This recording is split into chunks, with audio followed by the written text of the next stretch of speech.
What if I told you that on Christmas Eve, while you were wrapping presents and planning holiday dinners, three powerful financial agencies executed a coordinated midnight assault on a single commodity market?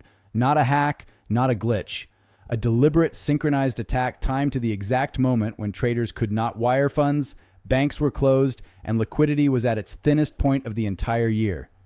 This is not a conspiracy theory. This is documented regulatory action. And the desperation behind it reveals something far bigger than market manipulation.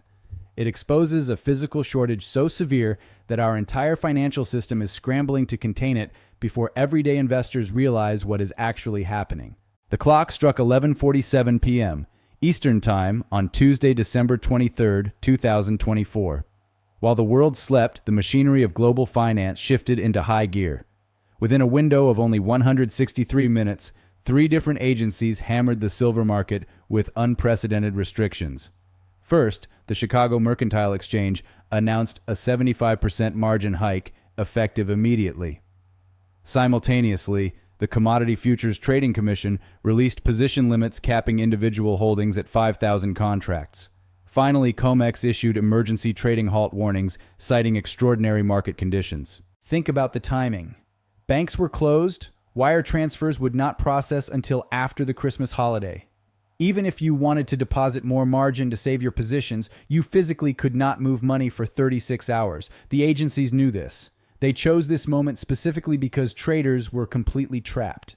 This was not regulation. This was an ambush. To understand why they attacked at midnight on Christmas, we must look back to December 12th, 2024. On that day, silver hit $65 per ounce, shattering its all-time high. This was not just a minor breakout. This price point was higher than the peak in 2011. It was higher than the 1,980 Hunt Brothers squeeze. It was higher than any price recorded in modern history. Within hours of hitting $65, the Chicago Mercantile Exchange raised margin requirements without warning. The price instantly crashed $5. Most traders thought that was the big move, the final correction. But the data suggests that the December 12th margin hike was merely a test run. The regulatory agencies were measuring the pressure. They were calculating how much force they would need to apply when markets were completely defenseless. During those 12 days between the first peak and the Christmas Eve assault, silver did not collapse. It consolidated. It held steady around $60 and $61. Historically, when a commodity hits a massive psychological ceiling like $65, you expect a deep correction. But silver refused to stay down. The price discovery mechanism was screaming that the paper supply could no longer satisfy the physical demand. By analyzing the market volume from December 12th to December 23rd, we can see a terrifying pattern for the regulators. Open interest was not falling. It was shifting. Physical buyers were standing their ground, prepared to take delivery. The agencies realized that their traditional tools of price suppression were failing. They had reached a breaking point where only a coordinated multi-agency strike under the cover of a global holiday could stop the momentum.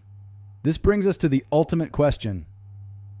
Why would the most powerful financial entities on Earth be so terrified of silver trading at $65? The answer is not found on a trading screen. It is found in the vaults. The answer to the midnight assault is hiding in plain sight within supply chain data that most investors never see. According to the Silver Institute World Silver Survey, the global market has been operating under a structural deficit for 5 consecutive years. From 2021 through 2025, the accumulated deficits total a staggering 820 million ounces. To put that number in perspective, global annual mine production is roughly 830 million ounces. This means we have consumed nearly an entire year worth of newly mined silver beyond what all the mines in the world could produce. And that metal has simply vanished into industrial applications that will never return it to the market. This deficit, built systematically while futures markets traded normally and price discovery appeared functional. Between 2021 and 2025, annual deficits averaged 164 million ounces. This is not a temporary supply disruption. This is a structural supply crisis accelerating in real time. Here is the mechanism most people miss. When you buy silver futures on Comex, you are purchasing a contract representing 5,000 ounces of physical metal stored in approved vaults. According to Comex vault reports, Registered silver inventory currently sits at approximately 73 million ounces. Now compare that 73 million ounces of available inventory to the 820 million ounce cumulative deficit. There are paper claims circulating in the market representing metal that left the vaults years ago. Industrial users are not speculating. They are taking delivery and permanently removing silver from the supply chain. The regulators saw the math. They realized that if only 10% of paper contract holders demanded physical delivery, the entire Comex system would go into default within 48 hours. What is driving this insatiable hunger for physical silver? It is a combination of two massive technological shifts that are non-negotiable. First, the solar energy explosion. According to data from the International Energy Agency, solar panels consumed 232 million ounces of silver in 2024. In 2015, that number was only 60 million ounces. We are looking at a nearly four-fold increase in less than a decade. China alone installed 216 gigawatts of solar capacity in 2024. Each gigawatt requires approximately 50,000 ounces of silver for the photovoltaic cells and electrical connections. Once that metal is embedded in a solar panel on a rooftop in Germany or a farm in Arizona, it is gone for 25 to 30 years. It cannot be recycled or brought back to the market to cool down a price spike. But the new predator in the silver market is artificial intelligence. Data centers are consuming silver at rates that did not even exist 5 years ago. According to engineering specifications from major cloud providers, each hyperscale data center facility requires 20 to 30 pounds of silver per server rack. This is used for thermal management, high-frequency circuit boards, and electrical connections. The semiconductor industry reports that AI-optimized chips use 15 to 20% more silver than traditional processors because they require superior thermal conductivity to prevent overheating under intense computational loads. Microsoft, Amazon, and Google have more than 100 new hyperscale facilities planned for deployment in 2025 and 2026. Add to this the electric vehicle revolution. Each electric vehicle requires approximately 1 ounce of silver, which is double the amount used in traditional internal combustion engines. With global electric vehicle production projected at 18 million units for 2025, that is an incremental 9 million ounces of annual demand just from transportation. Every sector of modern technology depends on silver, and there are no viable substitutes. The world is trapped in a silver deficit that technology cannot solve. In a normal market, when the price of a commodity doubles, miners rush to increase production to capture the profit. But silver is not a normal market. This is what economists call the byproduct curse. According to the World Bureau of Metal Statistics, primary silver mines account for less than 30% of global production. The other 70% comes as a secondary product from mining copper, zinc, and lead. Think about the implications of this structural reality.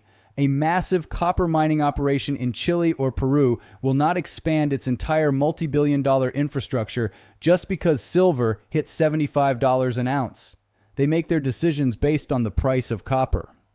If the copper market is stagnant, silver production stays stagnant regardless of how high silver prices climb. Even for the primary silver miners, the situation is dire. Most of these operations are already running at maximum capacity. Developing a new silver mine from discovery to production takes an average of 10 to 15 years due to environmental regulations and complex geology. There is no supply cavalry coming to rescue the market in 2025 or 2026. Furthermore, the refining bottleneck is reaching a crisis point. Industry reports indicate that major silver refineries are currently operating at 105% of their rated capacity. They are running triple shifts and delaying essential maintenance just to keep up with existing industrial orders. Despite this maximum effort, industrial buyers are reporting delivery delays of 8 to 12 weeks. When a solar panel manufacturer in Texas cannot get metal for 3 months, they do not care about the paper price on a screen. They care about physical survival. The midnight Christmas Eve assault was a desperate attempt to hide the fact that the paper market and the physical market are getting a divorce. In the world of commodity trading, futures prices typically stay very close to spot prices. But in December 2024, Comex futures began trading at a $1 premium over London spot prices. This $1 spread is unprecedented. It is the sound of the paper market screaming. A $1 premium means that physical buyers are so terrified of a supply lockout that they are willing to pay a massive surcharge just to get a guaranteed delivery slot on the exchange. They are no longer trading for profit, they are trading for possession. While the three agencies were busy hiking margins at midnight to crash the paper price, the physical market was moving in the opposite direction. In North America and Europe, physical silver bars and coins were trading at premiums of 15 to 25% over the quoted spot price. If the screen says silver is $60 but you cannot buy a single ounce for less than $75, then the $60 price is a fiction. The metals consultancy group, Metals Focus, documented that retail inventory at major dealers was vanishing within 48 hours of arrival. Online storefronts were replaced with out-of-stock notices. The divergence has reached a breaking point. The regulators can manipulate a digital contract with the stroke of a pen at midnight, but they cannot manufacture a single ounce of silver. By attacking the paper price, they have only made the physical metal more desirable and harder to find. They have not solved the shortage. They have only destroyed the credibility of the pricing mechanism itself.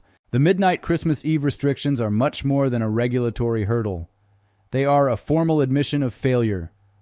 When the three most powerful agencies in the commodity world coordinate a strike during the least liquid window of the year, they are telling you that the system can no longer handle the truth. The truth is that the 820 million ounce deficit has finally broken the link between paper claims and physical reality. Why does this matter to the average American holding a retirement account or savings in dollars? Because silver is the canary in the coal mine for the entire financialized economy. Our system operates on the assumption that for every paper claim, there is a corresponding asset. But silver has proven that when physical reality collides with paper promises, the regulators will always choose to protect the paper system by trapping the investors. If they are this desperate to control the price of silver, what does it tell you about the fragility of other markets? The Federal Reserve can print trillions of dollars to bail out banks, but they cannot print silver atoms. They cannot use monetary policy to fix a refinery bottleneck or a byproduct mining constraint. The Christmas Eve assault was a signal that we have moved from a crisis of liquidity to a crisis of collateral. When the world realizes that the vaults are emptier than the ledger suggests, the repricing of all real assets will be violent and unstoppable. As we look toward the remainder of 2025, the mathematical inevitability of silver becomes undeniable. The Silver Institute projects another massive deficit of at least 117 million ounces this year. If the current trajectory of solar and artificial intelligence demand continues, we will cross the 1 billion ounce cumulative deficit threshold by the fourth quarter of 2026. At that point, the Comex registered inventory of 73 million ounces would represent just 25 days of global industrial demand. 25 days. That is how close the system is to a total lockout. Based on these supply and demand fundamentals, $75 per ounce is not just a possibility, it is a mathematical target as industrial buyers panic to secure their supply chains. The $100 threshold becomes inevitable when the 350 million ounce annual deficit of 2025 hits the market. This would be the largest single-year shortage in recorded history. While the mainstream media will focus on the volatility and the midnight regulatory strikes, the smart money is watching the delivery notices and the refinery schedules. The agencies showed their hand on Christmas Eve. They revealed that they are out of time and out of tools. They can suppress the paper price for a few days or a few weeks, but they cannot stop the industrial machines that run on silver. The question you must ask yourself is this: will you wait until the silver shortage is the lead story on every news network, or will you recognize the signal sent at midnight on Christmas and act before the physical window closes forever?